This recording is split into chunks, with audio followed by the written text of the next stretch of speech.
Bismillahirrahmanirrahim. Assalamualaikum warahmatullahi wabarakatuh.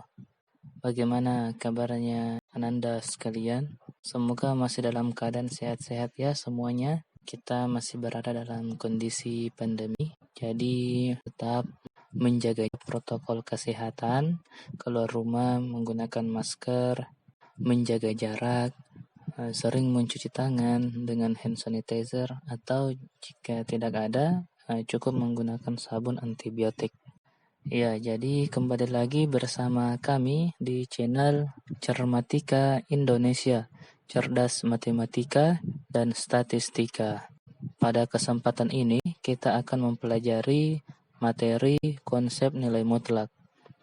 Nah, ini kita baru berada pada pertemuan pertama.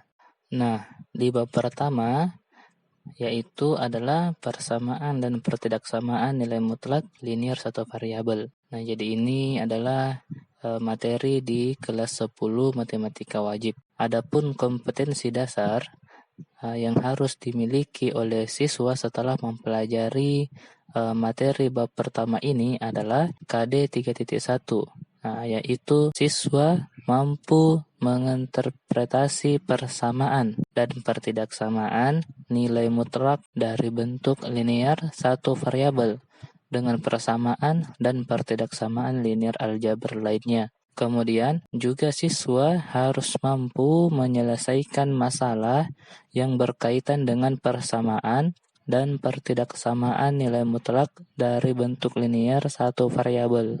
Baik Ananda sekalian, kita masuk ke bagian pertama, yaitu konsep dasar nilai mutlak.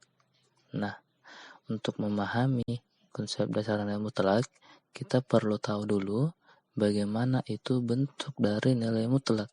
Bentuk dari nilai mutlak itu memiliki dua garis seperti ini. Yang di mana di dalam dua garis ini itu bernilai positif. Contohnya, nilai mutlak dari minus 3.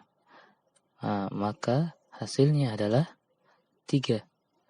Nilai mutlak dari minus 6. Maka hasilnya adalah 6. Nilai mutlak dari minus 157. Maka hasilnya adalah 157. Nah, bagaimana kalau di dalamnya positif? 9 misalnya. Maka karena di dalamnya sudah bernilai positif, kita cukup menuliskan 9 saja. Seperti itu. Jika nilainya di sini 3/5, maka di sini tetap 3/5. Beda halnya kalau di sini adalah bernilai minus 2/7. Berarti yang di dalam di sini harus berubah menjadi positif, menjadi 2/7. Ya. Jadi pada intinya adalah semua yang ada di dalam dua garis ini itu harus diubah ke positif. Bukan diubah ke bilangan positif ya, tapi diubah nilainya menjadi positif. Jadi nilai dari minus 3 diubah menjadi positif 3. Minus 6 diubah nilainya menjadi positif 6. Dan seterusnya. Begitu juga jika ada pecahan, jika ada koma, misalnya minus 0,5. Maka ini berubah menjadi 0,5. Dan seterusnya. Seperti itu. Nah, sekarang kita akan membuat definisi umumnya dari contoh yang kita buat ini. Jadi kita akan buat definisi umum ya dari nilai mutlak. Nah, jadi kalau misalnya di dalam nilai mutlak ini kita taruh misalnya sesuatu ya. Sesuatu itu kalau dia bernilai positif ya. Nah, kalau ini lebih besar dari 0 artinya itu bilangan positif kan? Maka nilai mutlak itu akan menjadi tidak berubah. Ya, artinya tidak berubah. Yang ada di dalam nilai mutlak ini tidak berubah, tetap sama. Sedangkan kalau sesuatu itu bernilai negatif, maka yang di dalam nilai mutlak itu akan dikali dengan negatif 1 kali X. Jadi di sini yang menjadi poin penting kita adalah yang negatif ya, yang negatif. Yang negatif itu diubah menjadi negatif 1 kali X. Seperti tadi ini ya, negatif 3 diubah nilainya menjadi 3 dengan cara negatif 3 ini dikali dengan negatif 1. Negatif 1 kali negatif 3. Ya hasilnya 3. Sedangkan 6 ini didapat dari negatif 1 dikali negatif 6. Sedangkan yang ini karena sudah bernilai positif, ya kita ambil poin dari sini. Jika X-nya positif, ya jika sesuatu itu bernilai positif di dalam nilai mutlak, maka tidak perlu diapa-apain, cukup ikuti saja yang ada di dalamnya. Jadi kalau 9 karena sudah bernilai positif, maka tidak usah diapa-apain. Cukup dirubah saja menjadi 9. 3/5, ya tidak usah.